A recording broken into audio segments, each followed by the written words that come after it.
أعوذ بالله من الشيطان الرجيم بسم الله الرحمن الرحيم فإذا قضيتم مناسككم فاذكروا الله كذكركم آباءكم أو أشد ذكرا فمن الناس من يقول ربنا آتنا في الدنيا وما له في الآخرة من خلاق ومنهم من يقول ربنا آتنا في الدنيا حسنة وفي الآخرة حسنة وقنا عذاب النار أولئك لهم نصيب مما كسبوا والله سريع الحساب صدق الله العظيم.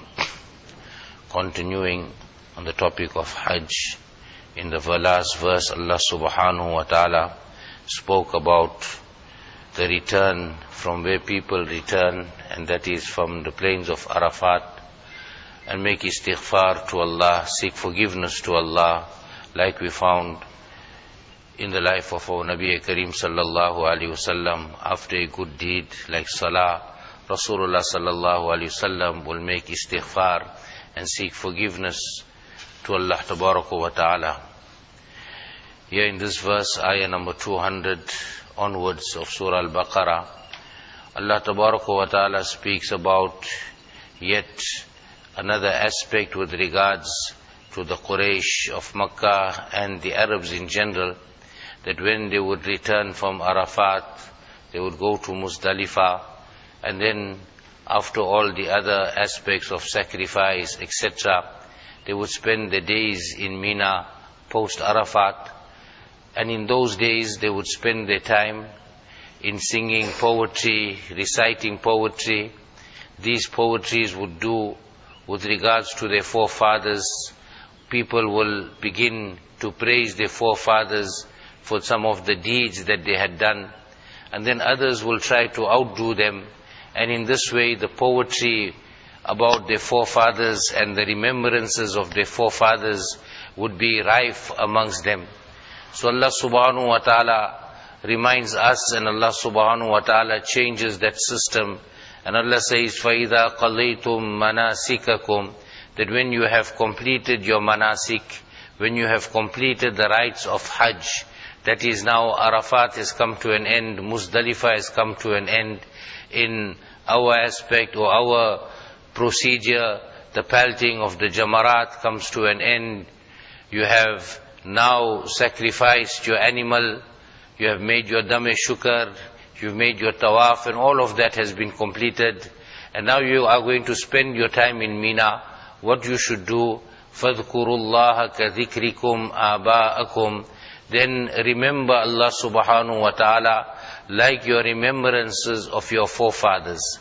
Like how you had been doing it, O Arabs, you have been cherishing those moments, you had been vying each other, trying to outdo each other with regards to speaking about the greatness of your forefathers and their achievements. Now in place of all of that, remember Allah subhanahu wa ta'ala, and of course continue to seek from Allah subhanahu wa ta'ala. Make dua to Allah. It is not the end. You are still in the process of a very great ibadat, a sometimes once in a lifetime journey that you have undertaken. So cherish every moment in the dhikr and the ibadat of Allah. O ashadda dhikra, or even more than you have remembered your forefathers, remember Allah tabaraka wa ta'ala. Some ulama have also stated, apart from all of this, when we see a little growing child, then that child would know that its parents are its protectors. The father is the protector, the mother is the protector. That is more in childhood, in infancy. And then the child grows up, recognizes Allah subhanahu wa ta'ala. So in that infancy stage, the child will refer every matter to their parent, to the father. And here Allah subhanahu wa ta'ala also could be referring to that as you grow up now, seek the protection of Allah subhanahu wa ta'ala, attribute everything to Allah subhanahu wa ta'ala, and remember Allah tabaraka wa ta'ala. Now from amongst them there were those that went a little beyond, and they would seek and they would make dua to Allah subhanahu wa ta'ala. So Allah subhanahu wa ta'ala speaks about them, فَمِنَ النَّاسِ, and from mankind, مَنْ يَقُولُ, is that person who would say, رَبَّنَا آتِنَا فِي الدُّنْيَا, O Allah, grant me in the world, in this world. وَمَا لَهُ فِي الْآخِرَةِ مِنْ خَلَاقٍ. That's where his dua stops, seeking from Allah subhanahu wa ta'ala for this world, not even the good of this world, but his whole dua is focused on this world. Now when we stem away and we move away from paganism and the Arabs, then again here we need to search within ourselves that when we are making dua to Allah subhanahu wa ta'ala, what are we asking Allah subhanahu wa ta'ala for? Are we really monitoring our ibadat? Is it not only confined to the material things of this world? Some have stated that on the plains of Arafat, they would stand, that is the Arabs, and some would make dua, "Oh Allah, make this a year in which we get an abundance of rain." Or somebody would make dua, "Oh Allah, make this a year of good fortune insofar as material wealth is concerned." And that is where it stops. So Allah subhanahu wa ta'ala says, وَمَا لَهُ فِي الْآخِرَةِ مِنْ خَلَاقٍ. And for them in the akhirat, there is no share, there is no portion. They haven't even turned their hearts towards the akhirat. It is often said that if you want to know the secrets of the heart of a person, then listen to his dua. The dua will tell us a lot about what is within the heart. But then from amongst them Allah subhanahu wa ta'ala says, وَمِنْهُمْ مَنْ يَقُولُ. And from amongst them is that person who says, رَبَّنَا آتِنَا فِي الدُّنْيَا حَسَنًا. O Allah, grant us in this world hasana, good. In other words, they are not only seeking for this dunya, the material things of this dunya, but they're seeking for the good of this dunya.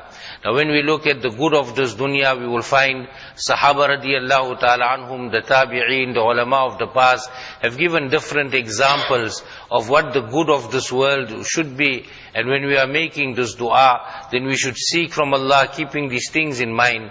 One is the knowledge of this dunya and ibadat. That Allah Tabaraka wa Ta'ala grant us ilm nafi', Allah Ta'ala grant us beneficial knowledge, such beneficial knowledge that will gain us closer to Allah Subhanahu wa Ta'ala, in which we recognize what is halal, what is haram, what we are supposed to abide by, what we are supposed to leave out in our lives. So all of that is regarded as good. And then ibadat, the good of this world will obviously pertain to ibadat, and ibadat in actual fact will refer to our 24-hour daily life, that everything is done according to the commandments of Allah subhanahu wa ta'ala. Then others have gone into imratul salihah, that Allah tabaraka wa ta'ala grant a person a pious spouse, and in that way some have even interpreted it that Allah Tabaraka wa Ta'ala grant a person a spacious life, and Allah Tabaraka wa Ta'ala grant a person that he becomes fully aware and acknowledges the presence of Allah Subhanahu wa Ta'ala. Now all of this is regarded as the good of this material world. وَفِي الْآخِرَةِ حَسَنًا. And in the akhirah, and in the hereafter also Allah Ta'ala grant us good.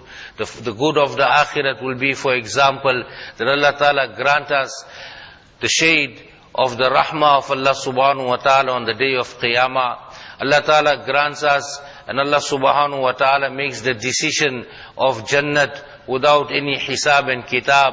And of course, the difficulties of the day of Jannah, Allah Ta'ala keeps away. Allah Ta'ala grants a person Jannah, and of course the greatest hasana of the year after will be what Allah Ta'ala has spoken about, ziyada, that Allah Tabaraka wa Ta'ala grants us the vision of Allah Tabaraka wa Ta'ala in Jannah. So these are some of the examples of the hasana of the hereafter.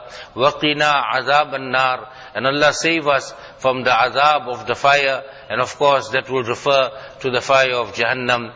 It is stated that once our Nabi Kareem sallallahu alaihi wasallam had gone to see a sick, ailing person, and this person had become so sick. They say that he had become meek like a bird. In other words, absolutely no strength. He is shrinking in his physical size. And our Nabi Kareem sallallahu alaihi wasallam looked at him, and he said to him, "Brother, you may have been making some dua to Allah subhanahu wa ta'ala." So this person replied, he said to Nabi Kareem sallallahu alaihi wasallam, "Yes, I've been making dua to Allah subhanahu wa ta'ala that whatever azab that you have in store for me in the hereafter, Allah give it to me now in this dunya. And as a result of that, the person was physically perishing from this world. So Rasulullah sallallahu alaihi wasallam said, don't make that dua, rather make this dua, Rabbana atina fid dunya hasana wa fil akhirati hasana wa qina adhaban nar.